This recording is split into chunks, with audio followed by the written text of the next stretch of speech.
जिस मूवी की कहानी आपके लिए लेकर आए हैं उसका नाम है मीट जो ब्लैक, जो साल 1998 में आई थी। कहानी की शुरुआत में आधी रात को एक बड़े से आलीशान घर के अंदर फिल पेरिस नाम का एक अरबपति बिजनेसमैन अचानक नींद से जाग जाता है, क्योंकि उसे किसी के बोलने की आवाज सुनाई दी होती है। कोई बेहद गहरी आवाज में उससे सिर्फ एक शब्द कह रहा था और वो था यस। बिल इसे इग्नोर करके सोने की कोशिश करता है, लेकिन यह आवाज उसे कई बार सुनाई देती है और उसकी पूरी रात बड़ी मुश्किल से कटती है। अब अगली सुबह घर के बाहर बिल की बड़ी बेटी एलिसन को दिखाया जाता है, जो अगले हफ्ते होने वाले अपने फादर के 65वें जन्मदिन की जबरदस्त तैयारियों में लगी होती है। जब बिल तैयार होकर घर से बाहर आता है तो एलिसन उससे पार्टी की तैयारियों के बारे में बताने लगती है, लेकिन वो बहुत ही बिजी इंसान था और आज तो वैसे भी वो रात वाली आवाज को लेकर परेशान था। वो उसे बेरुखी से जवाब दे देता है कि उसे जो भी अच्छा लगे वो कर सकती है। इसके बाद उसकी छोटी बेटी सुजैन भी वहाँ आकर उससे मिलती है, जो कि एक डॉक्टर होती है। अब थोड़ी देर में बिल को हेलीकॉप्टर से लेने उसके दो बिजनेस पार्टनर ड्रू और क्विंस आ जाते हैं, जिनमें से क्विंस उसकी बड़ी बेटी एलिसन का हस्बैंड भी होता है। दरअसल बिल पेरिस कम्युनिकेशंस नाम की एक न्यूज एजेंसी का फाउंडर और चेयरमैन था और आज उसे बॉन्टेग्यू नाम की एक दूसरी बड़ी न्यूज एजेंसी के साथ जरूरी मीटिंग के लिए जाना था, क्योंकि बॉन्टेग्यू ने दोनों कंपनियों को मिलाकर एक बड़ी कंपनी बनाने का ऑफर उसके सामने रखा था। बिल को भी ये फायदे का सौदा लग रहा था, लेकिन वह बॉन्टेग्यू से एक बार आमने सामने इस ऑफर के बारे में बात करना चाहता था। अब वो तीनों हेलीकॉप्टर से मीटिंग के लिए शहर की ओर चल देते हैं और विल अपनी छोटी बेटी सुजैन को भी अपने साथ ले लेता है, क्योंकि उसका हॉस्पिटल भी वहीं पड़ता था। इसके बाद शहर पहुंचकर वो तीनों मीटिंग के लिए निकल जाते हैं और सुजैन हॉस्पिटल जाने से पहले एक कॉफी शॉप में चली जाती है। यहाँ एक शख्स उसके पास बैठकर उससे बातें करने लगता है, जो कि शहर में नया होता है। सुजैन को उसकी बातों में काफी दिलचस्पी होती है, मगर फिर भी वो उसे इग्नोर करने का दिखावा करती रहती है। लेकिन उस शख्स को सुजैन से पहली नजर में ही प्यार हो गया था, इसलिए वो उससे बातें करता रहता है और आखिर जब उसकी बातों पर सुजैन को हंसी आ जाती है तो वो उसके लिए एक और कॉफी बनवाने लगता है। दूसरी ओर विल को दिखाया जाता है जो मीटिंग के बाद अपने ऑफिस में आ जाता है। अचानक उसके सीने में बहुत तेज दर्द उठने लगता है और वो ठीक से सांस भी नहीं ले पाता। तभी उसे फिर से वही आवाज सुनाई देती है और फिर से कोई वही एक शब्द कह रहा होता है, यस। बिल को लगता है कि वो मरने वाला है, लेकिन तभी उसके सीने का तेज दर्द रुक जाता है और अब उसे वो आवाज भी सुनाई देना बंद हो जाती है। इधर कॉफी शॉप में सुजैन और वो शख्स काफी दिलचस्पी के साथ एक दूसरे से बातें करते रहते हैं। थोड़ी देर बाद सुजैन जब वहाँ से जाने लगती है तो जाते हुए वो शख्स उससे कह देता है कि वो उसे पसंद करने लगा है। सुजैन भी उसे पसंद करने लगी थी, लेकिन इतनी जल्दी वो ये बात उससे खुलकर नहीं कह पाती। अब दोनों अलग अलग रास्तों पर चल पड़ते हैं, लेकिन अभी तक उन दोनों ने एक दूसरे का नाम तक नहीं पूछा था। इस तरह सुजैन तो एक दूसरे रास्ते पर मुड़ जाती है, लेकिन उसके जाते ही उस शख्स को एक के बाद एक दो कारों की ऐसी भयानक टक्कर लग जाती है, जिसे देखकर लगता है कि उसने वहीं पर दम तोड़ दिया होगा। अब शाम को बिल अपने शहर वाले घर में डिनर के लिए बैठा होता है कि तभी उसके दिमाग में फिर से वही आवाज गूंजने लगती है, जिस बार कहती है कि इस वक्त वो उसके दरवाजे के बाहर है। बिल के साथ उसकी बेटी एलिसन, क्विंस और ड्रू भी होते हैं, लेकिन उनमें से किसी को भी वो आवाज सुनाई नहीं देती, इसलिए बिल अपनी नौकरानी को दरवाजे के बाहर देखने के लिए भेजता है। थोड़ी देर बाद वो नौकरानी वापस आकर उसे बताती है कि वाकई बाहर एक शख्स मौजूद था, जैसे वो लाइब्रेरी रूम में छोड़कर आई है। ये सुनते ही बिल तुरंत उस शख्स से मिलने लाइब्रेरी रूम में पहुंच जाता है, लेकिन जब यहाँ उसे कोई भी दिखाई नहीं देता तो वो गुस्से में चिल्लाकर कहता है कि ये कोई मजाक चल रहा है क्या। इस पर वो आवाज उसे डांट कर चुप रहने के लिए कहती है और थोड़ी देर बाद फिर वही एक शब्द कहती है, यस। बिल पूछता है कि यस का क्या मतलब है। वो आवाज कहती है कि यस उसके उस सवाल का जवाब है जो पिछले एक हफ्ते से उसके दिमाग में चल रहा है। बिल कहता है कि उसने कोई सवाल नहीं पूछा, तो वो आवाज उसे गौर से सोचकर जवाब देने के लिए कहती है और फिर अब काफी सोचकर कहता है कि क्या वो मरने वाला है। बिल के इतना कहते ही अलमारी के पीछे से वही शख्स निकल कर आता है जिसका आज सुबह एक्सीडेंट हो गया था। अब वो शख्स सामने आकर कहता है, यस, वो मौत का फरिश्ता है और वो उसे लेने आया है। बिल को ये आवाज पिछले एक हफ्ते से परेशान कर रही थी और इस एक हफ्ते में उसने मौत को काफी करीब से महसूस किया था, इसलिए उसे इंसान के वेश में इस मौत के फरिश्ते की बातों पर यकीन हो जाता है। वो समझ जाता है कि उसका वक्त अब पूरा हो चुका और ये सोचकर वो उदास हो जाता है। लेकिन मौत का फरिश्ता उससे कहता है कि उसे अपने साथ ले जाने से पहले वो कुछ दिन यहाँ इंसानों के बीच रहकर उनकी जिंदगी को समझना चाहता है और इसके लिए वो उसे अपना गाइड बनाना चाहता है। इसके बदले में वो उसके सामने एक ऑफर रखता है कि आज से जितने भी दिन वो यहाँ इंसानों के बीच रहेगा उतना ही टाइम बिल को भी जीने के लिए और मिलता रहेगा। इस बीच बिल की नौकरानी उसे डिनर के लिए बुलाने आ जाती है, तो मौत का फरिश्ता भी उसके साथ चलने के लिए कहता है। बिल इसके लिए मना करता है, लेकिन मौत का फरिश्ता कहता है कि अब वो उससे किसी भी बात के लिए मना नहीं कर सकता। फिर भी समझ जाता है कि अब उसे वही करना पड़ेगा जो मौत का फरिश्ता उससे करने के लिए कहेगा, इसलिए वो उसे लेकर अपनी फैमिली के साथ डिनर के लिए पहुंच जाता है, जहाँ इस वक्त एलिसन, ड्रू और क्विंस भी मौजूद होते हैं। पहले तो उसे समझ में नहीं आता कि वो उन सब से क्या कहे, लेकिन फिर वो हिचकिचाते हुए उन सब से उसे अपना कोई दोस्त बताता है और उसका नाम बताता है जो ब्लैक। फिर के इस अनजान दोस्त को देखकर वो सब हैरान रह जाते हैं, लेकिन थोड़ी देर में जब सुजैन घर वापस आती है तो उसे देखकर वो सबसे ज्यादा हैरान रह जाती है। वो उन सबको बताने लगती है कि आज सुबह ही वो उससे कॉफी शॉप में मिली थी, लेकिन जब ये जो ब्लैक नाम का शख्स उसे अनजानों की तरह देखता है और उससे कोई बात नहीं करता तो वो बहुत परेशान और कंफ्यूज सी हो जाती है। अब डिनर के बाद विल अकेले में जो से हैरान होकर पूछता है कि वो सुजैन से क्यों मिला था। इस पर जो कहता है कि इंसानों के बीच रहने के लिए उसे एक शरीर की जरूरत थी और सुजैन आज सुबह उस आदमी से मिली होगी जिसका ये शरीर है। इसके बाद विल उसे सोने के लिए उसका कमरा दिखाकर चला जाता है, लेकिन उसके जाने के बाद जो घूमता हुआ घर में बने स्विमिंग पूल के पास पहुंच जाता है, जिसमें नहाती हुई सुजैन उसे देखकर बाहर आ जाती है। वो उससे कहती है कि कॉफी शॉप में तो वो उससे बहुत बातें कर रहा था, फिर एक ही दिन में उसे ऐसा क्या हो गया कि वो सबके सामने उससे इतनी बेरुखी से पेश आया। ये सुनकर जो कहता है कि उसका ऐसा कोई इरादा नहीं था, असल में उसका काम ही ऐसा है कि उसे लोगों के बीच रहने और उनसे बातें करने की उतनी आदत नहीं है, लेकिन वो कहता है कि यहाँ रहकर धीरे धीरे वो सब सीख लेगा। सुजैन को कॉफी शॉप वाली पहली मुलाकात में ही उससे बहुत गहरा प्यार हो चुका था, इसलिए वो जो भी कहता है वो दीवानी सी होकर उसकी बातों में खो जाती है। इसके बाद वो उसे गुड नाइट कहकर सोने के लिए अपने कमरे में चली जाती है। अगली सुबह जब विल अपने काम पर जाने लगता है तो जो भी उसके साथ चलने के लिए कहता है और विल उसे पैदल ही शहर में घुमाते हुए अपनी कंपनी के ऑफिस पहुंच जाता है। वहां पहुंचकर वो जो उसे बाहर ही रुकने के लिए कहता है क्योंकि अंदर कंपनी के बोर्ड मेंबर्स के साथ उसकी जरूरी मीटिंग थी, लेकिन जो उसके साथ ही अंदर चला जाता है और जाते ही अपने लिए चाय मांगने लगता है। ड्रो उसे विल के साथ मीटिंग में देखकर चिढ़ जाता है, इसलिए वो बातों बातों में उसकी इंसल्ट करने की कोशिश करता रहता है। अब मीटिंग शुरू होती है और ड्रो उसी मर्जर डील के बारे में बात करना शुरू करता है जिसमें बॉन्टेक्यू कंपनी ने विल की कंपनी को अपने साथ मिलाने का ऑफर रखा था। ड्रो बॉन्टेक्यू के इस ऑफर के बहुत ज्यादा फेवर में था और सबको लग रहा था कि विल भी तुरंत इस डील के लिए तैयार हो जाएगा, लेकिन वो कहता है कि जब से उसने ये न्यूज एजेंसी शुरू की है तब से लेकर आज तक उसका सिर्फ एक ही मकसद रहा है, लोगों तक सच्चाई पहुंचाना। वो कहता है कि बॉन्टेक्यू के साथ ये डील करके उन सबको मुनाफा तो बहुत हासिल होगा, लेकिन कंपनी का ज्यादातर कंट्रोल उसी के हाथ में चला जाएगा और फिर शायद वो लोगों को सच्ची खबरें न दिखा पाए।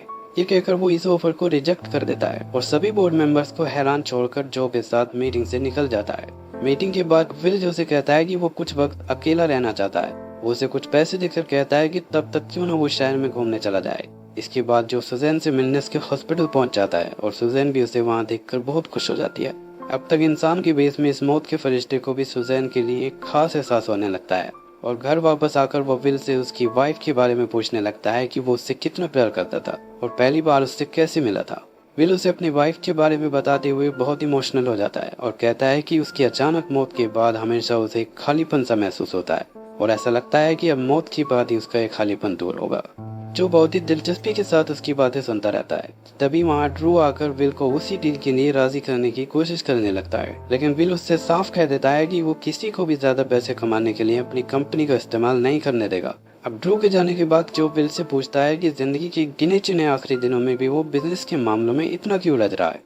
इस पर विल गुस्से में उससे कहता है कि ये सिर्फ एक कंपनी नहीं है बल्कि उसका जिंदगी भर का काम है और उसके काम से ही दुनिया में उसकी पहचान है, इसलिए वो अपने काम को बिल्कुल वैसा ही छोड़कर जाना चाहता है जैसा जिंदगी भर की मेहनत के बाद उसने खड़ा किया था। इसके बाद क्विंस विल के पास आकर कहता है कि वो उसके हर फैसले में उसके साथ है, लेकिन वो कहता है कि कंपनी के मर्जर को लेकर उसके पास भी कुछ बेहतर आइडियाज हैं, तो क्या वो अगले हफ्ते उन्हें उसे दिखा सकता है। उसकी ये बात सुनकर विल कह देता है कि अब ये सब जो के ऊपर है। विल ने ऐसा इसलिए कहा था कि शायद अगले हफ्ते तक जो यानी मौत का फरिश्ता उसे अपने साथ ले जाएगा, लेकिन क्विंस को लगता है कि वो जो से पूछकर बताएगा।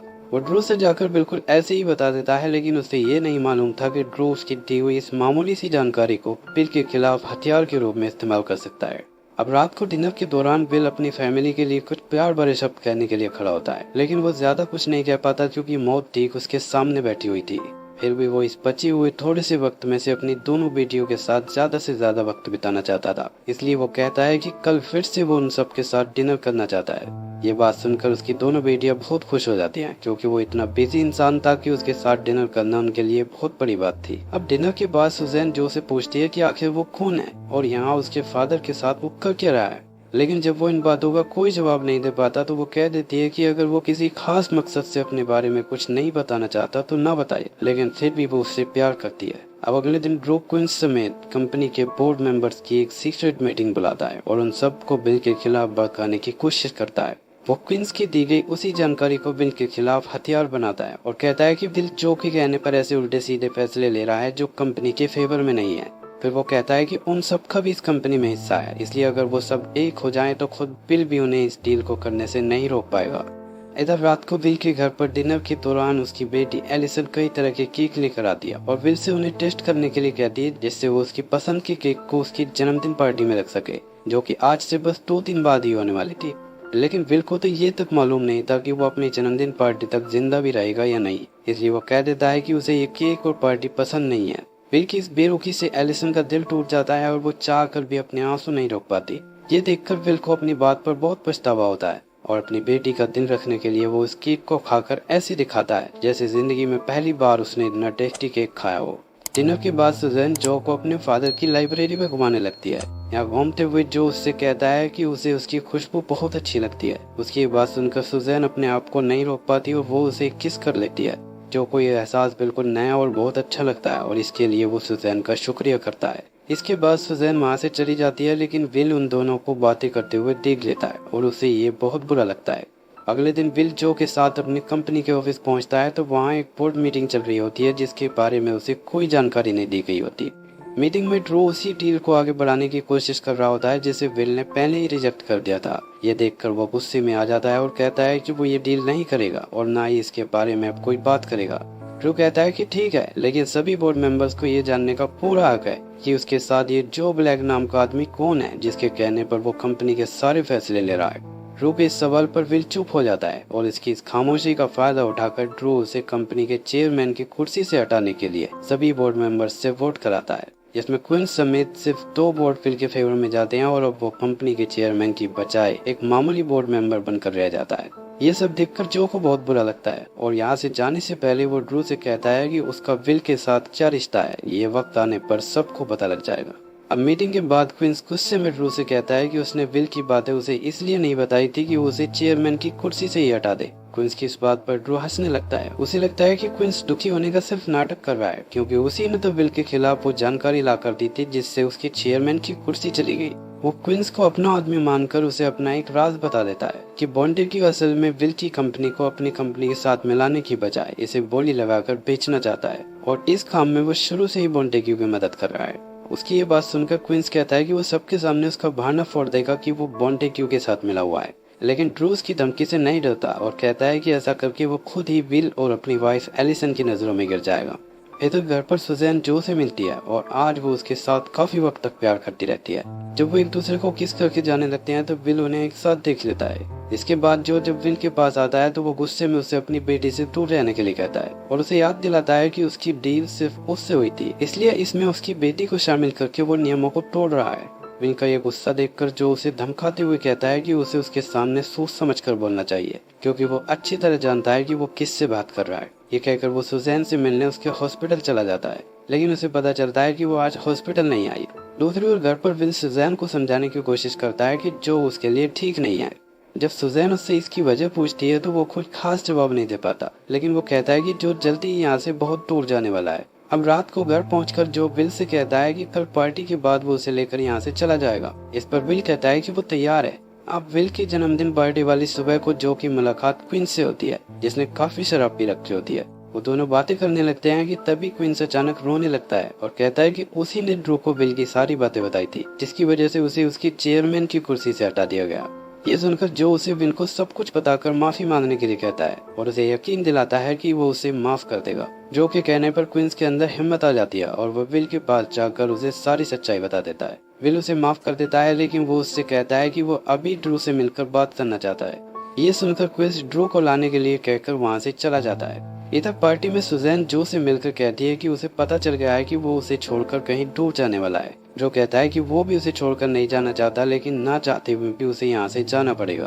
फिर वो उससे कहता है कि उसके बारे में वो कुछ नहीं जानती, लेकिन सुजैन कहती है कि वो जो भी है, जैसा भी है, वो बस उसके साथ रहना चाहती है, इससे ज्यादा उसे वो कुछ नहीं जानना। उसकी ये बात सुनकर जो उसे गले लगा लेता है और अब वो कुछ सोच में पड़ जाता है। इसके बाद वो विल के पास जाकर उससे कहता है कि वो सुजैन से प्यार करता है और आज रात वो उसे भी अपने साथ ले जाएगा, जो कि वो भी उससे प्यार करती है और उसके साथ जाना चाहती है। उसकी ये बात सुनकर विल बहुत परेशान हो जाता है, क्योंकि सुजैन के सामने अभी उसकी पूरी जिंदगी पड़ी हुई थी। लेकिन जब काफी देर बहस करने के बाद भी जो अपनी जिद पर अड़ा रहता है तो विल उससे पूछता है कि क्या सुजैन उसकी असलियत जानते हुए भी उससे प्यार करती है और क्या उसे पता भी है कि वो उसे कहाँ ले जा रहा है। इस बात पर जो चुप रहता है तो विल उसे प्यार से समझाने की कोशिश करता है कि सच्चे प्यार में ईमानदारी और भरोसा होना चाहिए। इसलिए वो उससे सुजैन को पूरी ईमानदारी के साथ अपनी असलियत बताने की रिक्वेस्ट करता है, जो उसकी ये रिक्वेस्ट मान लेता है और एक बार फिर से वो पार्टी में सुजैन से मिलता है और उसका हाथ चूम कर कहता है कि वो उसे कुछ बताना चाहता है। लेकिन जब वो कुछ देर तक चुप रहता है तो सुजैन उसे उसकी वो बातें याद दिलाने लगती है जो उसने पहली मुलाकात में उससे कॉफी शॉप में कही थी कि वो उसके लिए अपनी नौकरी और अपना शहर सब कुछ बदलने के लिए तैयार हो जाएगा। इसके अलावा वो उसकी और भी कई बातें बताती है और कहती है कि कॉफी शॉप की उस पहली मुलाकात में ही उसे उससे प्यार हो गया था। उसकी ये बातें सुनकर जो अब समझ जाता है कि वो उससे नहीं बल्कि उस शख्स से प्यार करती है जो उसे कॉफी शॉप में मिला था। अब वो उसे गले लगाकर कुछ ऐसा एहसास करा देता है जिससे वो उसकी ओर देखकर कांपने लगती है। लेकिन उसे जो से बहुत गहरा प्यार हो गया था, इसलिए वो इस एहसास को इग्नोर करने की कोशिश करती है और कहती है कि नहीं, वो वही जो है जिसे वो प्यार करती है। मगर जो ने फैसला कर लिया था कि वो सुजैन की खुशी के लिए अपने प्यार को कुर्बान कर देगा, इसलिए वो उसे आखिरी बार गले लगाकर एक वादा करता है कि जो उसे कॉफी शॉप में मिला था वो हमेशा उसके पास रहेगा। ये कहकर वो एक झटके से उसे छोड़कर वहाँ से चला जाता है और विल के पास जाकर उससे पार्टी के बाद तैयार रहने के लिए कहता है। लेकिन अब वो उससे ये भी बता देता है कि अब सिर्फ वो दोनों ही यहाँ से जाएंगे और कोई नहीं। उसकी इस बात पर विल उसका शुक्रिया करता है कि तभी क्विंस वहाँ आकर कहता है कि ड्रू का हेलीकॉप्टर 2 मिनट में यहाँ पहुँचने वाला है। ये सुनते ही विल अपनी कंपनी के उसी भरोसेमंद बोर्ड मेंबर को फोन लगाता है जिसने अकेले ही उसके फेवर में वोट किया था। वो उससे सभी बोर्ड मेंबर्स को साथ लेकर लाइन पर रहने के लिए कहता है और फोन को स्पीकर मोड पर चालू करके छोड़ देता है।